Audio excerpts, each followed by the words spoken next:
নদীমাতৃক বাংলাদেশের পণ্য পরিবহনের অন্যতম ভরসা নৌপথ। তবে জলের বুকে জেগে ওঠা চর ব্যাহত করেছে নৌ চলাচল, যার কারণে দেশের নৌবন্দরগুলো প্রায় অচল।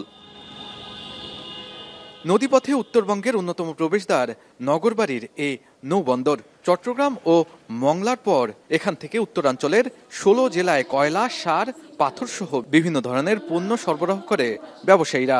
মৃতপ্রায় এই পথে ২০১৮ সালে পুনরুদ্ধারে ও নগরবাড়ি নৌবন্দর স্থাপনের উদ্যোগ নেয় সরকার। দীর্ঘ প্রায় ৭ বছর পর চালু হলো এই নদী বন্দরটি। শনিবার সকালে আধুনিক টার্মিনাল কমপ্লেক্স উদ্বোধন করেন নৌ পরিবহন উপদেষ্টা এম শাখাওয়াত হোসেন। রাজধানীর সাথে সড়কপথে দূরত্ব কমাবে প্রায় ৮০ কিলোমিটার। যমুনা সেতুর উপর চাপ কমবে, কম খরচে সহজে নদীপথে বিপুল পরিমাণে সার, কয়লা, সিমেন্ট, পাথর সহ অন্যান্য পণ্য আনা নেওয়া করা যাবে নগরবাড়ির নৌবন্দর দিয়ে। তবে নাব্য ঠিক রাখা এই নৌবন্দরের প্রধান চ্যালেঞ্জ।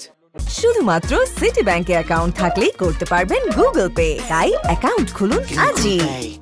আশুগঞ্জ,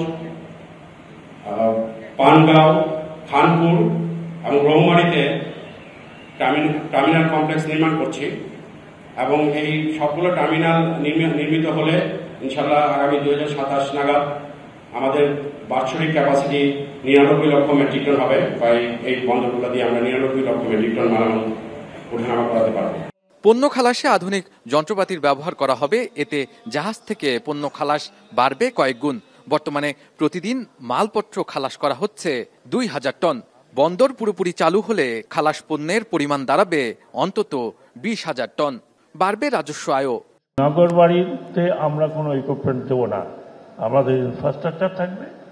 আমরা যিনি লিজ নেবেন দুই পার্টে, একটা হচ্ছে বন্দর পরিচালনা আর একটা হচ্ছে গুদামজাতকরণ।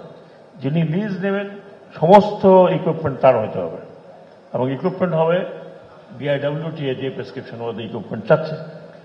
আমি চেষ্টা করছি যে কিছু কিছু জায়গাকে সরাসরি চট্টগ্রাম বন্দরের সাথে যুক্ত করা। নদীবন্দর নির্মাণে ২০১৮ সালে প্রায় ৫৫৭ কোটি টাকার যমুনা পারে ৩৬ একর জায়গা জুড়ে কাজ শুরু করে সরকার। সংশ্লিষ্টরা বলছে এই বন্দর চালু হওয়ায় বছরে ৩৬ কোটি লিটার ডিজেল সাশ্রয় হবে আর পণ্য ওঠানামা করবে ৯৯ লাখ মেট্রিক টন।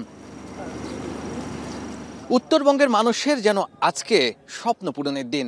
আজকে উদ্বোধন হলো নগরবাড়ির নৌবন্দর। সেই নৌবন্দরকে কেন্দ্র করে সাধারণ জনগণ, তার পাশাপাশি পাবনার মানুষ, ব্যবসায়ীরা সবাই এখানে উপস্থিত হয়েছেন।